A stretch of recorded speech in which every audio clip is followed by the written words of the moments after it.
Student, সরকার এখানে নাক গলাইতেই পারে না। They have no right, how dare there. এরকম জায়গা আমি বাঁচতে চাই না, মেরে ফেলুক আমাকে। কোটা আন্দোলনকে ঘিরে দেশে সৃষ্ট আন্দোলন এখন আর শিক্ষার্থীদের মাঝে নেই, এটা এখন সমগ্র দেশে আন্দোলনের রূপ নিয়েছে। কোটা আন্দোলনের ছাত্রছাত্রীর পাশে দাঁড়িয়েছে সমগ্র দেশের মানুষ। স্বৈরাচারী শাসকদের প্রতিহত করতে শুরু হয়েছে সংগ্রাম। বৈষম্য বিরোধী ছাত্র সমাজ আসছে একের পর এক কর্মসূচি। কোটা আন্দোলনে নিজেদের সবটুকু দিয়ে রাজপথে ঝাঁপিয়ে পড়েছে ছাত্র সমাজ। স্লোগানে স্লোগানে মুখরিত রাজপথ। আজকের ভিডিওতে আমরা জানাবো রাজপথ কাঁপানো শিক্ষার্থীদের আলোচিত বক্তব্য। তো ভিডিওতে একটি লাইক দিয়ে থাকুন শেষ পর্যন্ত। স্বৈরাচার ওই শব্দটার দিকে একটু ধ্যান দেন যে আপনাকে স্বৈরাচার কেন বলা হচ্ছে, কারণ আপনি বিনা ভোটে বারবার ক্ষমতায় এসে এরকম বেফাস মন্তব্য করে যাচ্ছেন একের পর এক। প্রধানমন্ত্রীকে উদ্দেশ্য করে এইসব কথা বলতে বুক ভরা সাহস দরকার, যা এই মেয়েটির রয়েছে। আমার অন্য কোনো দেশের পাসপোর্ট নাই, আমি এই দেশেই থাকবো। এই দেশটা আমার, আমাদেরকেই সংস্কার করতে হবে। ঠক করতো এবং জিজ্ঞেস করতো যে মুক্তি আছে কিনা। আর 2024 সালে দেখলাম রাতের অন্ধকারে 2টা-3টার সময় ঠক ঠক করে জিজ্ঞেস করে কোনো ছাত্র আছে। সন্তানদের রক্ষা করার জন্য এসেছি, কারো বাপের প্রয়োজনে আমরা এখানে আসিনি। ছাত্র আন্দোলনে ছাত্রদের পক্ষে আইনজীবীরা দিচ্ছে অনুপ্রেরণা, সত্য বলার সাহস যোগাচ্ছে। আজকে আপনি চার ব্রাহ্মণ্য প্রমাণ দিয়েছেন। আপনি ইডেনের ছাত্রী ছিলেন, তাহলে আপনার বুক কি কাঁপে না? আপনার বোনদের কিভাবে তারা কালকে মারছে? সরকারকে সরাসরি অপমান কতটা নিরুপায় হলে মানুষ করে। কথা বলবেন, কিন্তু এখন তো বলতেছেন যে অ্যারেস্ট করতেছেন, এটা তো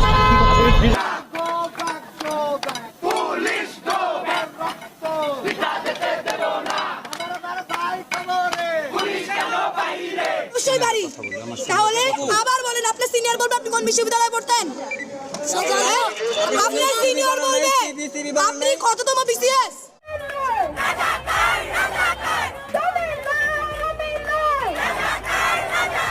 এখন পর্যন্ত বাবাকে বলে আসছি, আজকে যদি মরে যায় আমার লাশটা যেন রাস্তা থেকে না তুলে। আজকে যদি মরে যায় আমার লাশটা যেন রাস্তা থেকে না তোলা হয়।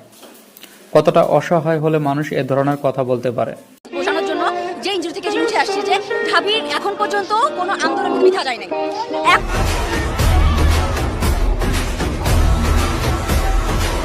ক্ষমতায় বসে থাকবেন না, কেউ বলবো না আমরা আপনি ক্ষমতা ছাড়েন।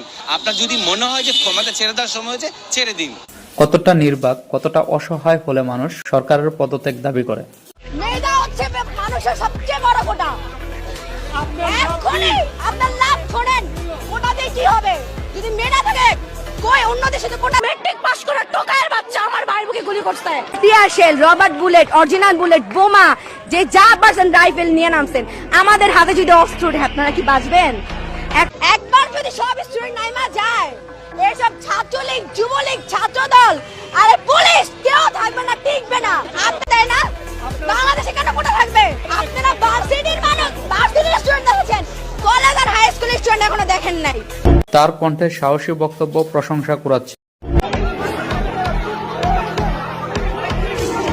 আমার ছাত্রের মুখ চেপে ধরার সাহস কে দিয়েছে আপনাদের?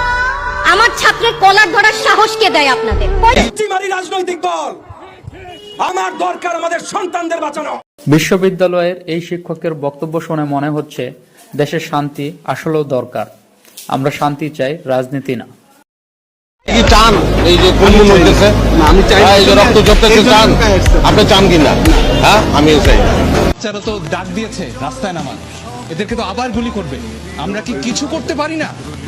এই একটা প্রশ্ন থেকে একজন আইনজীবী হিসেবে দায়বদ্ধতা থেকে আমরা ছাত্রলীগ প্রথম অ্যাটাকটা মেয়েদের উপর কতগুলো তাজা প্রাণ কেড়ে নিল তারা।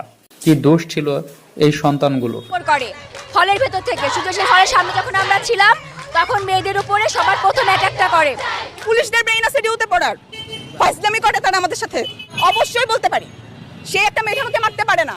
কিভাবে সে রংপুরের ছেলেটাকে মারলো? সে এরকম করছে, তাকে গুলি মেরে দিল। তার তো বিশ্বাস আছে যে পুলিশ তাকে মারবে না, তাকে মেরে দিল। পুরোটা বিশ্বকে জানাই দেন এই যুদ্ধ চলবে চলবে চলবে। আমরা চিন্তা করি নিরাপত্তার কথা যদি এত চিন্তা করলো, এতগুলা মানুষ কিভাবে মারা গেল? আমরা তো ওইভাবে মারামারি শুরু করিনি। নিরাপত্তা আমাদের এমনিও নাই, অমনেও নাই। আমরা আন্দোলন করে মরি আর ওভাবে ছাত্রলীগের হাতে মরি। মরবো মরবো। হাত দেওয়া 5-6 জন স্টুডেন্ট মারা, এসব মেয়েরা কি পাইছে? এবার তার থেকেও বেশি জিনিস আমি দেখাবো। ছাত্রদল এবং শিবিরের চিহ্নিত ক্যাডাররা হলে হলে ঢুকে সাধারণ শিক্ষার্থীদের উপরে যে নির্যাতন একটা ছোট একটা বাচ্চা মেয়ে ছিল, হাই স্কুলের মেয়েটা, মোটার মাথা পেটে ওখানে পড়ে গেছে। পরে সেই মেয়েটাকে আমরা এখন পর্যন্ত কোনো খোঁজ পাই নাই।